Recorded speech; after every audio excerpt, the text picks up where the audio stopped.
Selamat datang kembali di channel Oyen GG.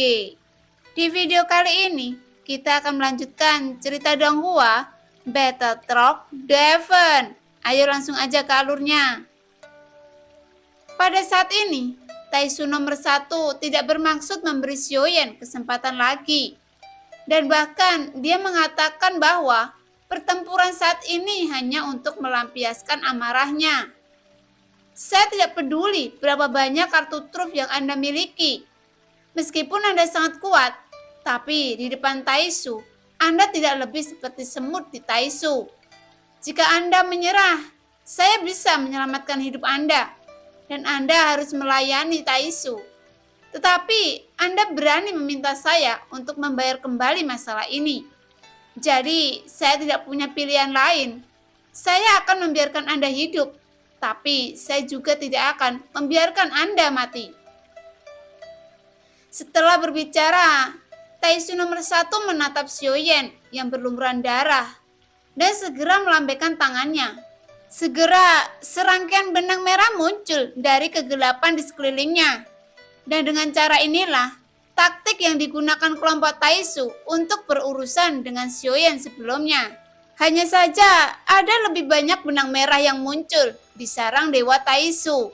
Pada saat ini, benang merah yang tak terhitung jumlahnya terus menyapu dari sekeliling menghantam ke segala arah, selembut tentakel dan bergerak ke arah Xiaoyan yang tidak bisa bergerak.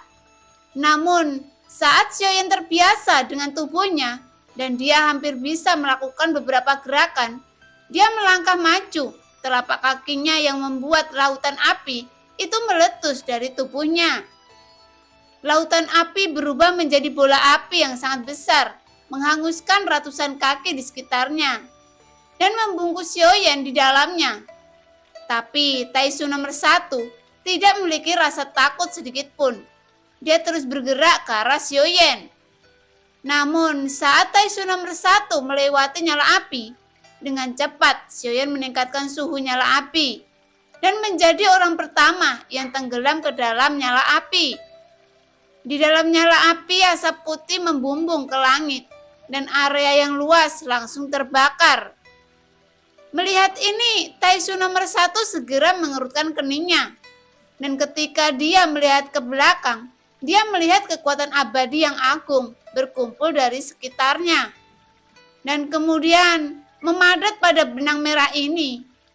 Segera benang yang semula merah biasa, semuanya berubah menjadi merah tua di bawah restu kekuatan abadi. Pada saat memasuki lautan api Xiaoyan, benang merah yang pertama kali masuk ke dalamnya itu masih tidak tahan dengan api yang sangat panas. Tetapi dengan penambahan kekuatan keabadian, jelas kekuatannya meningkat tajam. Dengan penambahan kekuatan keabadian pada benang merah terus menyapu dan senyum itu segera terhapus. Benang merah naik. Meskipun Xiaoyan mencoba yang terbaik untuk melawan, itu sia-sia. Di bawah tekanan cermin hitam, kegelapan yang lebih kuat yang membuat Xiaoyan tidak dapat bersaing sama sekali. Dalam sekejap, sosok Xiaoyan benar-benar tenggelam. Benang merah menyelimuti Xiaoyan sepenuhnya, dan dia terbungkus menjadi kepompong yang berwarna merah. Melihat pemandangan ini, Taisu nomor 1 perlahan mendekat. Siapa sangka bahwa kepompong merah ketat yang dibungkus benang merah membuka celah, memperlihatkan wajah Xiaoyan. Dan pada saat yang sama, pedang panjang di tangan Taisu nomor 1 secara langsung menembus tubuh Xiaoyan. Dan posisi tusukannya melewati benang merah langsung menusuk jantung Xiaoyan. Dan Xiaoyan menyemburkan seteguk besar darah. Ini adalah rasa sakit yang menusuk hati. Setelah selesai berbicara, Taisu nomor 1 perlahan mengangkat telapak tangannya. Hanya untuk melihat 9 jarum baja hitam muncul di telapak tangannya. Dan dengan lambaian tangannya, 9 jarum baja itu melesatkan ke arah Xiaoyan. Saat jarum baja menusuk ke dalam tubuh Xiaoyan yang berada di dalam kepompong merah, mengeluarkan raungan melengking dan menyakitkan. Ini adalah rasa sakit yang menusuk jiwa. Namun, mendengar teriakan Xiaoyan, Taisu nomor 1 terlihat acuh tak acuh dan hanya melihat Xiaoyan yang berteriak. Pada saat ini, Taisu nomor 1 tidak berani mencoba mencari jiwa Xiaoyan lagi, tetapi memilih untuk menyiksa Xiaoyan di antara hidup dan mati. Saat ini, Taisu nomor 2 dan nomor 3 yang baru saja pulih juga datang ke sampingnya. Ketika Taisu nomor 1 melihat Taisu nomor 3, sepertinya dia baru menyadari bahwa sebagian besar baju besi dewa palsu masih ada di tangan Xiaoyan.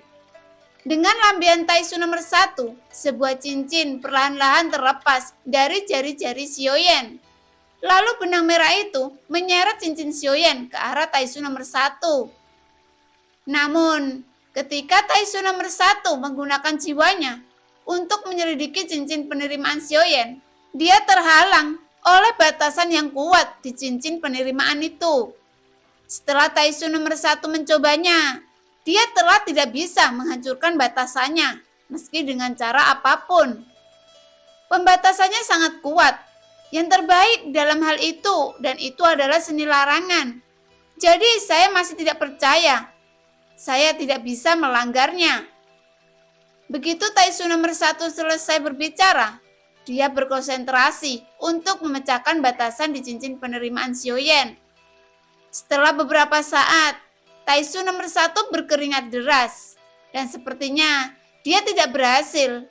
Ini sepertinya yang membuat batasan ini. Orang yang ahli dalam membuat batasan yang membuat Taisu nomor 1 terkejut. Melihat itu, Xiaoyan membuka benang merah di mulutnya dan tersenyum mencibir. Menghadapi sarkasme Xiaoyan, Taisu nomor 1 menjadi dingin dan paku baja hitam muncul di tangannya lagi, menusuk ke arah Xiaoyan. Saya masih punya banyak paku jiwa. Anda bisa menikmatinya perlahan. Taisu nomor 1 memandang siapa yang berteriak kesakitan lagi dan berkata dengan dingin. Dia tidak terburu-buru dan pertempuran di luar bahkan lebih membingungkan. Tampaknya mereka memiliki peluang menang sejak awal. Selama terus menunda kemenangan, pasti menjadi milik mereka. Taisu nomor 1 segera duduk bersila. Dengan wajah Xiaoyan melayang di depannya.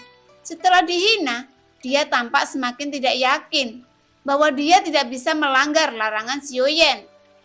Adapun Xiaoyan, dia sudah tidak bisa bergerak 1 inci pun. Dan jiwa serta tubuhnya menderita siksaan hebat.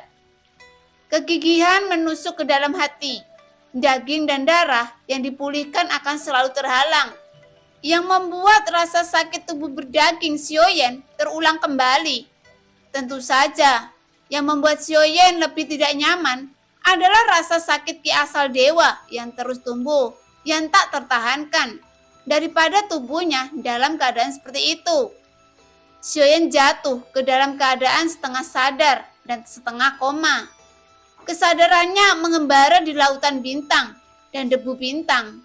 Tetapi itu bukan tanpa tujuan. Tetapi dalam situasi tidak sadar ini, Xiaoyan tampaknya tidak sadar sedang menunjukkan arah yang benar. Ketika Taisu nomor 1, dia masih mencoba yang terbaik untuk menguraikan batasan Xiaoyan. Namun di suatu tempat di dunia abu-abu, di alam Xuanyin, cahaya biru menyapu kemana-mana. Tetapi pada saat ini, dia tiba-tiba berhenti. Saudara Xiaoyan yang membunuh ribuan pisau masih tersesat, dan seseorang ingin menghancurkan batasan Tuan Anjing. Tetapi batasan saya tetap berada di batas atas, dan masih ada Tuan Anjing batasan saya. Meskipun pembunuh ini masih ingin melakukannya, bagaimana dia bisa kehilangan cincin itu? Tidak, itu tindakan pencegahan untuk membunuh ribuan pisau. Sejak saya bersamanya, tidak pernah ada satupun yang direnggut oleh orang lain. Mungkinkah yang membunuh ribuan pisau dalam bahaya? Sialan, tidak masalah apakah dia mati atau tidak. Tetapi jika dia mati, saya akan tinggal di sini selamanya. Tidak di alam Xuanyin. Energi dunia sedang menurun dan saya khawatir tidak akan butuh waktu lama untuk menghilang. Tetapi jika tetap di sini, Tuan Anjing benar-benar dimakamkan bersamanya. Di dunia kelabu ini, menghalangi satu-satunya cahaya biru adalah membiarkan mata anjing Xiaoyan yang keluar sendirian. Saat ini dia gelisah, seolah-olah dia belum menemukan apa yang dia cari. Benar-benar sia-sia membunuh ribuan pisau. Jadi Tuan Anjing pergi. Namun dalam waktu lama, ini tidak akan berhasil. Jika saya menyelamatkannya sekarang, dia akan berterima kasih pada saya. Dan dia tidak akan menindasku seperti itu lagi di masa depan. Tentu saja, saya masih berharap pembunuh ini cepat mati. Lupakan saja sepertinya. Saya masih harus kembali dengan membunuh ribuan pisau. Tuan Anjing ini akan membantumu sekali lagi. Pembatasan yang begitu kuat, pembatasan yang begitu rumit dan tepat. Dengan lebih dari 10.000 poin. Kegilaan apa yang mengatur begitu banyak larangan pada sebuah cincin? Taisu nomor 1 melihat potongan di depannya dan setelah mencoba memecahkannya lagi, Taisu nomor 1 ditutupi dengan butir keringat dingin. Jelas, dia gagal dan langsung mengutuk. Hahaha, ini adalah mahakarya Tuan Anjing. Dengan kekuatan seperti itu, ingin mendobrak larangan Tuan Anjing. Guyan mencibir.